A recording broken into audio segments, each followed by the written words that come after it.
सुंदरवन जंगल में टुनटुनी नाम की एक चिड़िया रहती थी। फिर एक दिन अचानक दिल का दौरा पड़ने से उसके पिताजी की मौत हो जाती है। फिर वो अपना गुजारा करने के लिए छोटी सी लस्सी की दुकान खोल लेती है।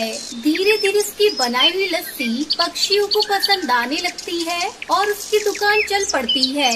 लेकिन वही पास में एक ढाबा था। उसकी तरक्की देखकर उस ढाबे के मालिक को बहुत जलन होती है। लस्सी ले लो, लस्सी, ठंडी ठंडी लस्सी ले लो, मलाई मार कर लस्सी ले लो। अरे इस चिड़िया की दुकान पर तो सारे दिन पक्षियों की भीड़ लगी रहती है। इस तरह तो धीरे धीरे अमीर बन जाएगी और एक दिन मेरी तरह ढाबा भी खोल लेगी। मुझे इसे यहाँ से भगाना होगा।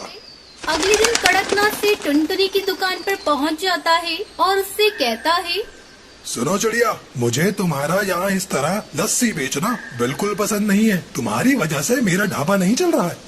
ये आप कैसी बातें कर रही हैं अंकल? मैं तो सिर्फ लस्सी बेचती हूँ। आपके ढाबे में तो खाने पीने की सभी चीजें मिलती है। फिर मेरी छोटी सी दुकान से आपका क्या नुकसान हुआ? देखो, मैं कुछ नहीं जानता। तुम अपनी दुकान बंद करके यहाँ से चली जाओ, वरना मुझसे बुरा कोई नहीं होगा।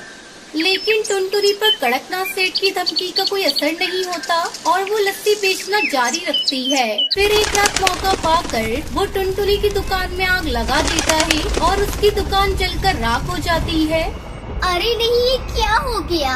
मैंने इतनी मेहनत से दुकान खोली थी, अब मैं क्या करूँगी? इतना कहकर टुनटुनी जोर जोर से रोने लगती है। तभी वहाँ गुजर रही भूतिया टूनी चिड़िया की आत्मा की नजर टुनटुनी पर पड़ती है। सुनो चिड़िया, तुम्हारे साथ बहुत बुरा हुआ है।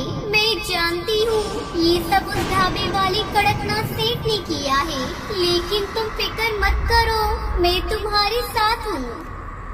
इतना कहकर भूतिया टूनी चिड़िया की आत्मा जंगल से ढेर सारी लकड़ियाँ लाकर टुनटुनी के लिए एक नई दुकान बना देती है। उसके बाद भूतिया टूनी चिड़िया की आत्मा टुनटुनी को एक बड़े बर्तन में बहुत सारी जादुई लस्सी बनाकर देती है। आज से तुम ये बनाई हुई लस्सी बेचना शुरू करो।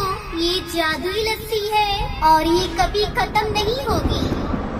अगले दिन से टुनटुनी भूतिया टूनी चिड़िया की आत्मा की बनाई हुई लस्सी बेचना शुरू कर देती है। पक्षियों को वो लस्सी बहुत पसंद आती है। ये देखकर कड़कनाथ सेठ आग बबूला हो जाता है। अरे कल ही तो मैंने इसकी दुकान चलाई थी और इसने एक दिन में ही नई दुकान खड़ी कर ली। इसे यहाँ से भगाने के लिए मुझे कोई और रास्ता अपनाना पड़ेगा। फिर रात को जब टुनटुनी दुकान बंद करके घर चली जाती है, तब वो चोरी से उसकी दुकान में घुसकर वहाँ रखी सारी लस्सी के बर्तन में जहरीली दवा मिला देता है।